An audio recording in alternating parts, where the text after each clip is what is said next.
Hello students, आज के इस लेक्चर में हम मैथमेटिक्स एक न्यू सीरीज रिकॉर्ड करने जा रहे हैं, जिसमें हमारा मकसद सिर्फ ये होगा कि फाउंडेशन ऑफ मैथमेटिक्स को कवर किया जाए, या फिर वो स्टूडेंट्स जिनकी मैथमेटिक्स बेसिक मैथमेटिक्स बिल्कुल वीक है तो उनको ये सीरीज ज़रूर देखनी चाहिए। तो इनके अंदर जो हमारे पास कंटेंट है, सबसे पहले चैप्टर 1 होगा introduction to set. Second chapter है हमारे पास फैक्टर्स एंड मल्टीपल्स, और थर्ड चैप्टर है हमारे पास रेशनल नंबर्स। फोर्थ हो जाएगा एक्सपोनेंट, फिफ्थ हो जाएगा रेशियो एंड प्रोपोर्शन।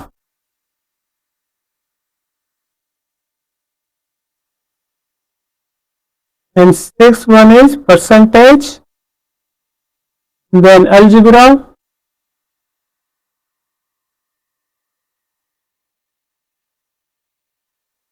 geometry,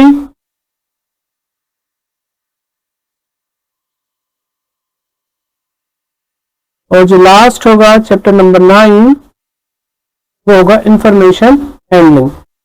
तो ओवरऑल हम सिर्फ ये 9 चैप्टर्स डिस्कस करेंगे, उनकी बेसिक्स पर, उनकी फाउंडेशंस पर। तो होपफुली जो बच्चे ये सारे सीरीज कंप्लीट सीरीज देखेंगे तो उनकी काफी हद तक उनकी मैथ्स स्ट्रॉन्ग हो जाएगी। तो हम स्टार्ट करते हैं अपने फर्स्ट लेक्चर से, और first chapter introduction two sets. अब इसमें हमारे पास जो ऑब्जेक्टिव्स है, तो first objective is concepts of a set. Secondly हम ये देखेंगे सेट को verbally, tabular and set builder form में भी डिस्कस करेंगे। देन होगा कि टाइप्स ऑफ ए सेट, के अलावा intersection and union of a set, और finally Venn diagram of a set. तो सबसे पहले इस चैप्टर के अंदर सेट की डेफिनेशन या सेट का जो कंसेप्ट है उसको हम समझेंगे। A set is a collection of well defined and distinct objects. इस सेट में क्या होगा, एक तो कलेक्शन होगी, वेल डिफाइंड भी होना चाहिए एंड डिस्टिंक्ट भी होना चाहिए। अगर ये तीनों प्रॉपर्टीज एक सेट के अंदर आ रही है या किसी कलेक्शन में आ रही है तो हम कहेंगे तो वो सेट होगा। जैसे कि 1 2 3 4 5।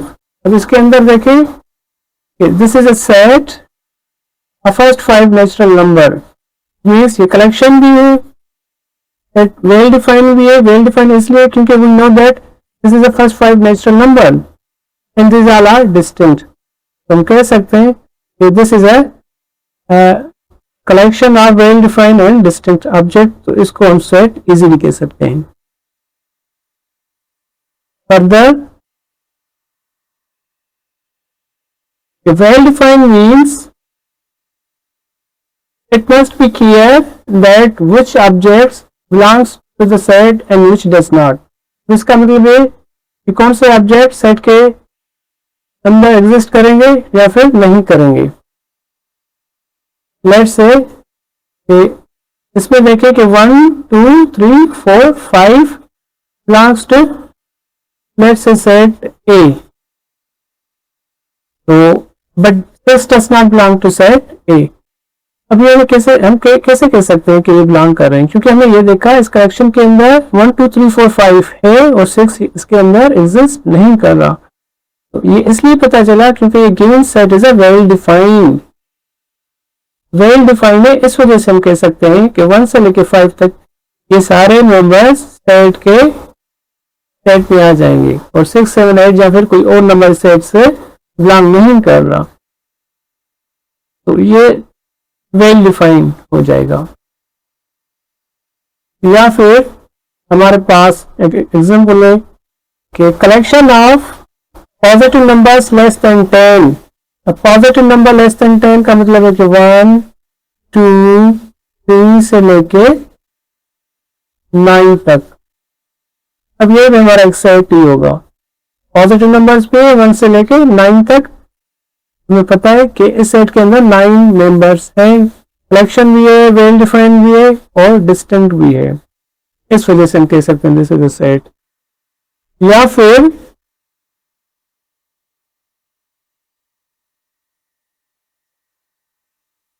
हमारे पास है कि the collection of good students in your class is not a set.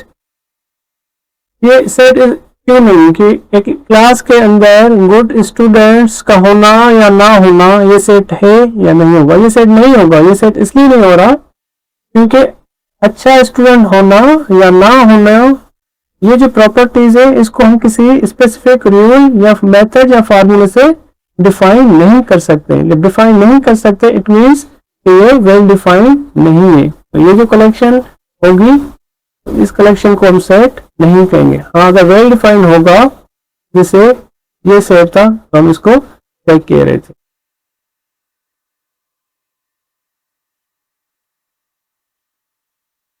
इसके बाद है हमारे पास the collection of a rich man in your towns is not a set. ये भी एक सेट नहीं होगा क्योंकि रिच मैन को भी हम कैसे डिफाइन करेंगे, किसी स्पेसिफिक मेथड या रूल से डिफाइन नहीं कर सकते। Means this is also undefined या वेल डिफाइंड नहीं होगा, नॉट वेल डिफाइंड। तो इस वजह से हम इस सेट को भी इस कलेक्शन को सेट नहीं कह सकते। चलो इसको देखें। Collection of children in class 7 whose weight exceeds 35 kg represent a set। अब इसको हम सेट कह सकते हैं क्योंकि क्लास के अंदर जो बच्चे हैं क्लास 7 के अंदर उनका जो वेट है वो 35 kg से अबव की बात कर रहा है।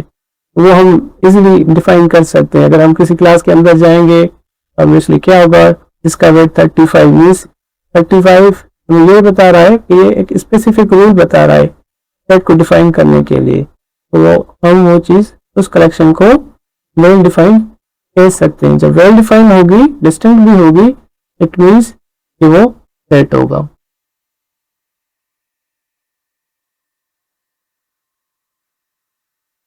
ओके, देन है कि elements of a set. Element of a set का मतलब है कि सेट के अंदर कितने एलिमेंट्स हैं। जैसे कि यहां पे मैं कर रहा हूं 1 2 3 और सेट को असाइन करेंगे ए के साथ।